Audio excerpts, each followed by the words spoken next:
That's not good. Ready? 1, 2, 3. There you go. Welcome to IHIP News, where Pumps and I share our opinion on the news that is very important to us. And obviously, everybody has seen this week that the great state of Arizona is referencing a law from 1864 to uphold an abortion ban. Correct. And without exceptions. With no exceptions. And I want Seth to pull up a tweet from Ron Filipkowski. And he tweets, "This was the Speaker of the House for Arizona when their abortion law was passed, which is now in effect. 3 days after the legislative session ended, Jones married a 15-year-old girl when he was 49. From the grave, he has decided reproductive rights for women in Arizona, thanks to Trump." So this is just more Trumpian stuff happening from the aftermath of the election, wherein he got to pick 3 Supreme Court justices. And we're still dealing with the aftermath of that. And sadly, this is causing immeasurable emotional and physical pain for women all across the country. This is what big government Republicans get you. And don't be fooled, because they are big government Republicans. They did a bait and switch. They've been doing a bait and switch for decades, where for limited government, we're fiscally sound. It was all a ruse to lure you guys in. This is Donald Trump policies. This is what you get. This is happening in state after state after state, thanks to Donald Trump, who is so proud of ending Roe v. Wade. It's absolutely unconscionable what we're going through. This man that we just had on the screen, he made this proclamation when slavery still existed. This is how old and backwards these laws are. But in reference to Donald Trump, here is what he said about women that have abortions. Well, what crime is it? Well, it's human life. No, should the woman be punished for having an abortion? Look, I would say that it's a very serious problem, and it's a problem that we have to decide on. It's very hard. But you're forbidding Are you going to say, well, wait, are you going to say put them in jail? Is that well, the no, what I'm asking you, because you say you want to ban it. What's that mean? I am pro-life, yes. What is ban? How do you ban abortion? How do you actually do it? Well, you know, you'll go back to a position like they had, where people will perhaps go to illegal places, but you have to ban it. Do you believe believe in punishment for abortion? Yes or no, as a principle? The answer is that there has to be some form of punishment. For the woman? Yeah, there has to be some form. 10 cents, 10 years, I don't know. That I don't know. Why not? I don't know. You take positions and everything else. Frankly, I do take positions and everything else. It's a very complicated position. So he says you have to go back. And where he wants to go back, and where all of the Trump sycophants want to go back, now we know it's 1864. Right. That's what they want to go back to. And they want to punish women and physicians for this.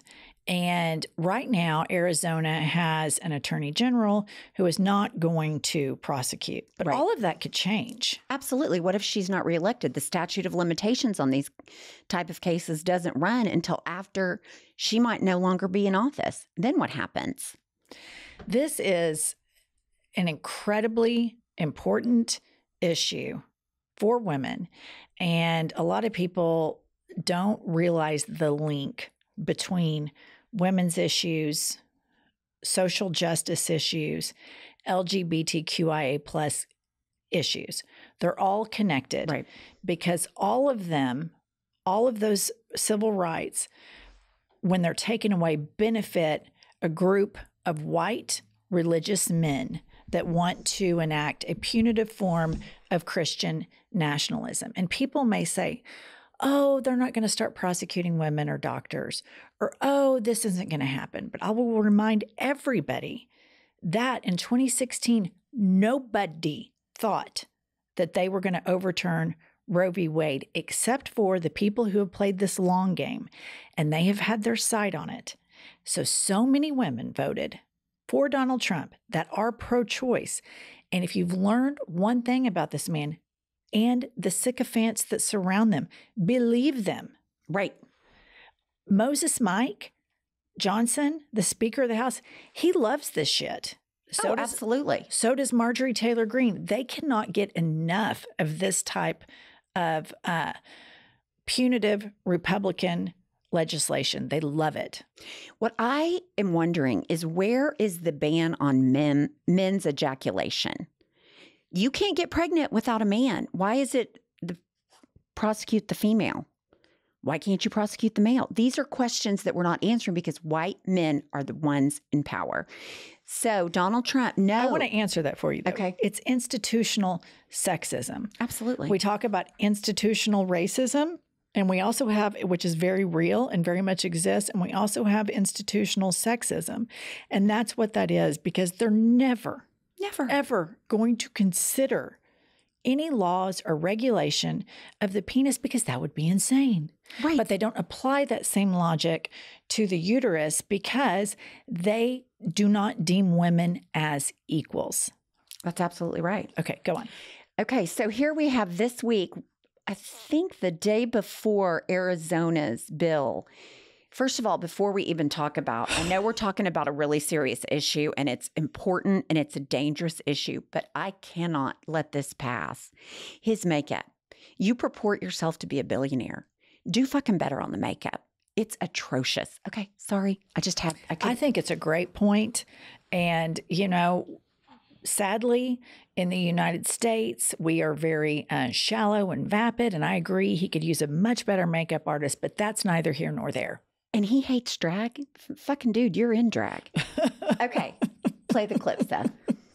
Many people have asked me what my position is on abortion and abortion rights, especially since I was proudly the person responsible for the ending of something that all legal scholars, both sides, wanted and, in fact, demanded be ended.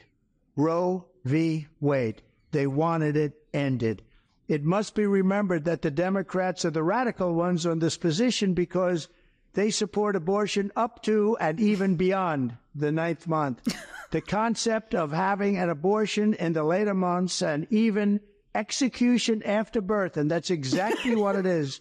The baby is born, the baby is executed after birth, is unacceptable. Okay. It's too much. He lied through that entire thing. So many lies.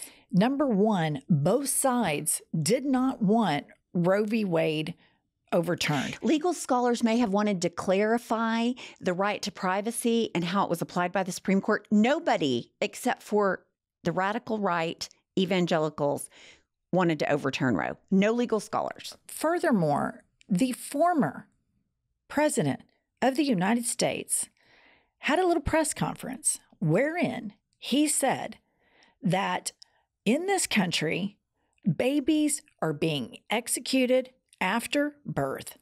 That is a total lie. It is 1,000% false. I know this. You know this. The majority of sane people know this. As we have come to find out, in this country, there is a percentage of people that believe everything that this man says. And so they think doctors are just out there whacking babies after birth, which is a complete and total lie. But because he's such a maniacal nut, it just kind of disappears into the news cycle. This should be front page, above the fold, top of the position on a website.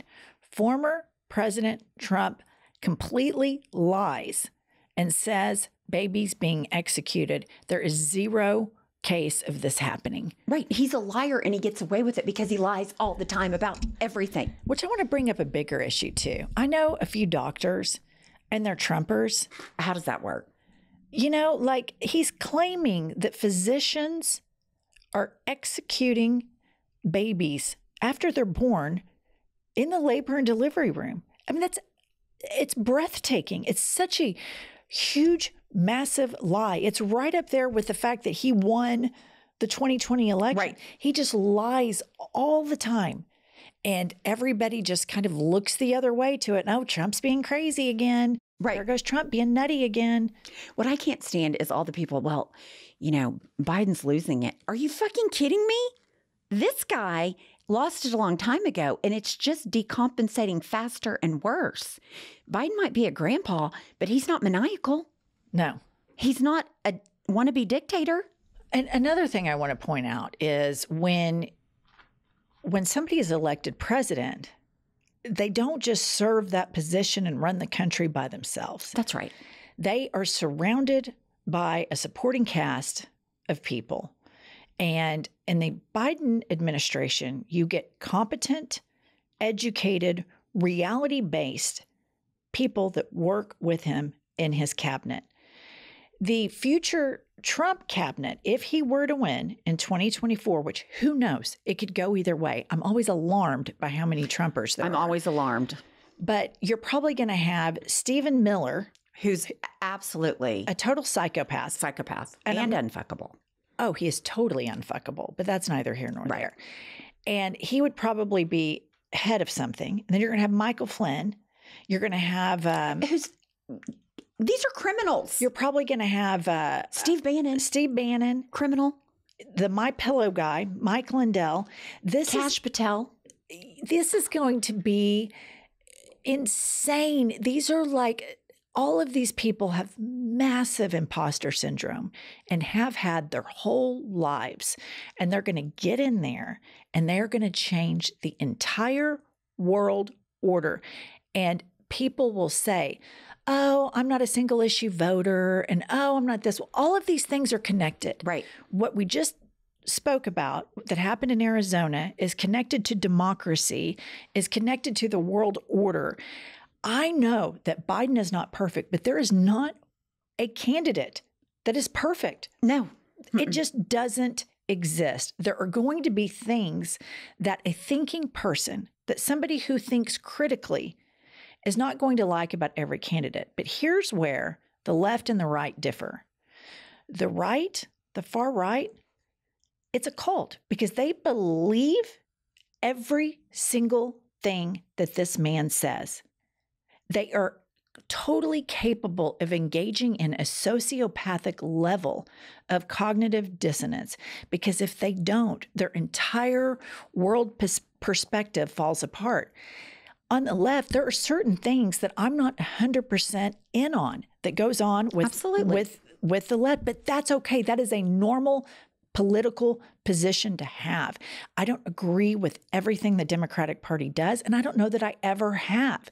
But generally, I believe in freedom. Right. I believe in trying to lift up marginalized groups, and I believe that that is our best foot forward. And I could go on and on and on and on and list multiple details wherein we totally disagree with the Democratic line. But I think most of you do too. The point is, it's okay. You hear some people that are saying that there is no difference between Trump and Biden because they're very upset about Israel and Palestine. And what I have to say to them is, at least the ones that have tweeted me or emailed us, they live in California. And so when you live in California, I would agree with you, there's not that big of a difference because you have a state government that protects you. But when you live in Oklahoma, when you live in Mississippi, when you live in Alabama, when you live in Arizona, and you're raped, there's a big difference between Biden and Trump. So those of you that can walk outside and breathe liberal air all the time, I invite you to come live in a red state on the front lines for a couple of years, and you will see a distinct difference because what's happened in Oklahoma is you have all of these politicians that are totally Trumpian. That's right. And it is Christian nationalism out the wazoo. Right now in Oklahoma, our governor and state superintendent and legislature have funded a religious school with taxpayer dollars. And it's very easy to lose sight when you live in a blue state as to what happens in these other red states. But I would advise all of you to lock in and get serious about it because it is not the same. It is completely different when you live in a red state and rights are being stripped left and right. Well, and I think the privilege of living somewhere that you you don't have to worry about banned books. You don't have to worry about marginalized communities being discriminated against by their government at their schools. So it's apples and oranges. And it is so dangerous. And it's not just women. It's not just drag queens. It's Black people, brown people, religions other than Christianity. Everybody that's not white and Christian, they're coming for you. That's right. And all of those issues are very connected. And I know that it's frustrating. I know it's frustrating to be a voter. I know it's frustrating right now to be alive and look at social media and know what everybody is doing. But if we want to continue to try to move and advance civilization, get real about this and don't get hung up on one thing, because there are women that are suffering infections that are being sent home, and the physicians are too scared to treat them because the physicians are scared of being incarcerated. Right. So there are a lot of things to care about, and there are a lot of things to care about passionately, but I reject wholly the false equivalency. Absolutely. That a Biden term and a Trump term are the same thing. It is horseshit, and I've had it with that. Had it. Speaking of I've had it, on our podcast, as you all know, we interviewed Vice President Kamala Harris. Yes. It was incredible. It was this amazing thing that we did. I mean, we know that it was the peak of our podcasting career, and we're going to face plant at any moment because there's no way we can sustain. Can't go higher than that. So, it was fun. Kylie, our executive producer, made clips and puts it all out on the internet. And a little guy named Jesse Waters over at Fox News. Yep. He decided, I guess, he was going to watch our podcast. Right. Which I appreciate. Thank you. Thank him for the viewership.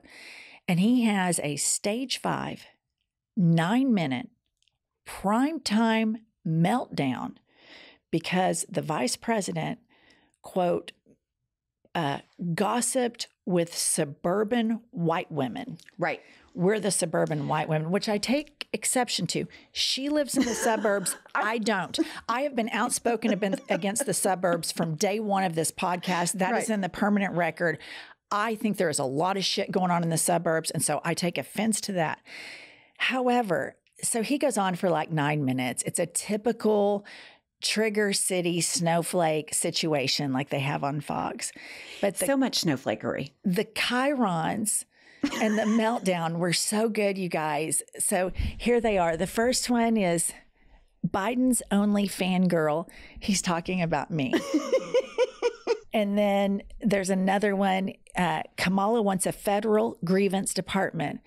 And this is my favorite. He says, now they're talking about feet.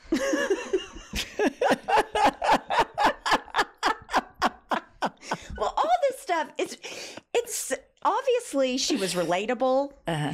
She was thoughtful. Uh-huh. She gave a great interview. I'll tell you what. Or they wouldn't be talking about it. He starts off the 9 minutes at how irrelevant he thinks Kamala is, the vice president. And then he goes on for 9 primetime minutes of just sheer snowflakery and the biggest titty baby you've ever seen in your life. It wasn't funny. No, it was butthurt. It was total butthurt. And I'm watching it and I'm just like, oh my God. First of all, I never watched Fox. So I started watching it and it's so unhinged and crazy. It's unbelievable. I mean, like you just immediately start realizing like, oh, I see. This is the cult network. Well, this is where they get their messaging. Well, you called me and told me. And I was like, are they talking about Trump being denied in the Court of Appeals? No. Are they talking about the Arizona? No. No. I mean, like none of the things they were talking about fentanyl and the border and Kamala talking about feet.